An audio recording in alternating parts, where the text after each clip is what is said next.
সর্বপ্রথম আজকে রামনবমীর এই শুভ দিনে আপনাদের চ্যানেলকে এবং আপনাদের চ্যানেলের মারফতে সমগ্র বীজপুরবাসীকে আমি আমার ব্যক্তিগত তরফ থেকে এবং কাঁচাপাড়া নগরের পক্ষ থেকে রাষ্ট্রীয় স্বয়ংসেবক সংঘের একজন স্বয়ংসেবক হিসাবে গৌরী শুভেচ্ছা অভিনন্দন জানাই।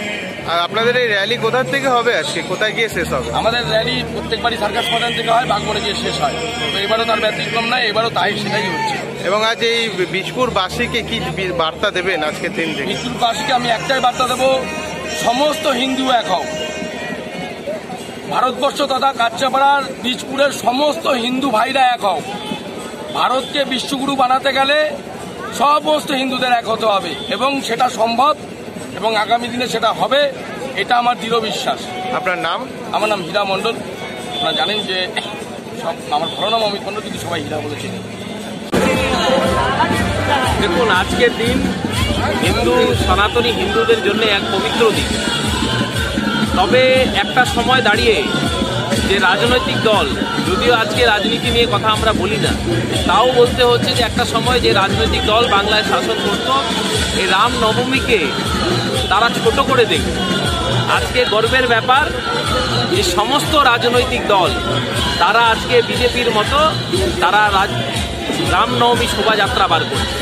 আমাদের সংঘ পরিবারের পক্ষ থেকে বা ভারতীয় জনতা পার্টি বা বিচার পরিবারের পক্ষ থেকে আমাদের বর্ণাঢ্য একটা শোভাযাত্রা বেরোবে, যেখানে কয়েক হাজার মানুষ থাকবে।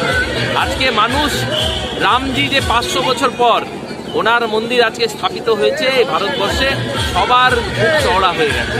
আজকে যারা প্রকৃত যারা ভারতীয় যে মুসলমানরা, তারাও এই শোভাযাত্রায় তারা অংশগ্রহণ করছেন।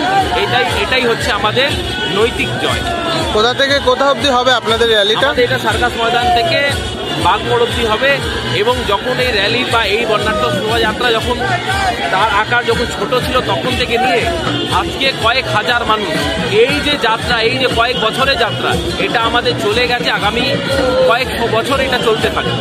আর বীজপুরবাসীদের কি বার্তা দেবেন আজকের র্যালি সম্বন্ধে? বীজপুরবাসীদের কাছে এটাই বার্তা যে ভারতবর্ষ রামময় হয়ে গেছে।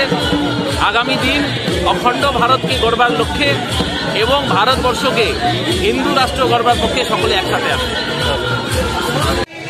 আর শুভন, রামনবমী, আপনাদের র্যালিও বেরোচ্ছে, কি বলবেন এই বিষয় নিয়ে আজ?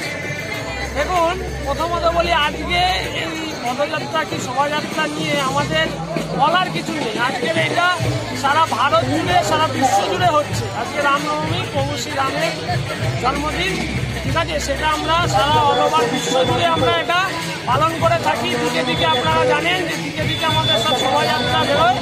আমাদের প্রভু শ্রীরামের আরাধনায় আমাদের দিকে দিকে খালি গেরুয়া ধ্বজার ঝড় ওঠে, সারা বিশ্ব জুড়ে গেরুয়া ধ্বজার ঝড় ওঠে।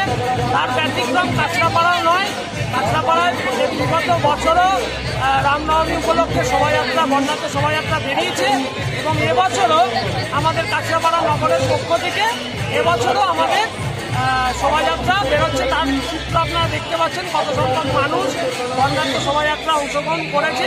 এবং এই শোভাযাত্রা আমরা চাইছি বিগত বছরে মানে যেরকম শোভাযাত্রা হয়েছে সেটাকে ছাপিয়ে যেতে চাইছি। এবছর আমরা আশা রাখছি যে এবছর আমরা এই শোভাযাত্রা আমরা ছাপাবো। আপনাদের শোভাযাত্রা কোথা থেকে কোথায় গিয়ে শেষ হবে? আমাদের শোভাযাত্রা বিগত 2-3 বছর ধরে একই রুটে আছে। আমাদের কাঁচরাপাড়া থানা নম্বর সার্কাস ময়দান থেকে আমাদের শোভাযাত্রা শুরু হবে এবং এটি সুবিশাল পদযাত্রার মধ্যে দিয়ে আমাদের বাগমোড়ে গিয়ে শোভাযাত্রাটি শেষ হবে। আচ্ছা, বীজপুরবাসীদের কি বার্তা দেবেন আজকে? বীজপুরবাসীদের জন্য এটা বার্তা, বিশেষ কোনো বার্তা নেই। বীজপুরবাসী জানে যে প্রত্যেক বছরই রামনবমী উপলক্ষে শোভাযাত্রা বেরোয় এবং তার ব্যতিক্রম কিছু নেই। এই বছরও রামনবমী শোভাযাত্রা বেরোবে এবং রাস্তার দুধারে, প্রত্যেক বছরই রাস্তার দুধারে প্রচুর সংখ্যক মানুষ আমাদের এই শোভাযাত্রা দেখার জন্য অপেক্ষা করে এবং আশা করছি আমরা এবছরও অনেক সংখ্যক মানুষ থাকবে রাস্তায়। এবং এই যে গেরুয়া ঝড়, এই যে রামের যে ঝড় উঠবে আজকে কাঁচরাপাড়ায়, সেটা দেখার জন্য পুরো গোটা কাঁচরাপাড়াবাসী অপেক্ষা করে। আপনার নাম? আমার নাম সুভাষ। ডেজিগনেশন? আজকে আমি দ্বিতীয় কিছু বলবো না, আজকে কোনো পলিটিক্যাল কথা নয়। আজকে হলো আমরা সবাই রাম ভক্ত, আজকে রামের আরাধনায় আজকে আমরা সবাই নিয়োজিত হয়েছি। তাই আজকে কোনো আদার্স কোনো ব্যাপার নেই, আজকে খালি নামটুকুই বললাম। আমার নাম সুভাষ।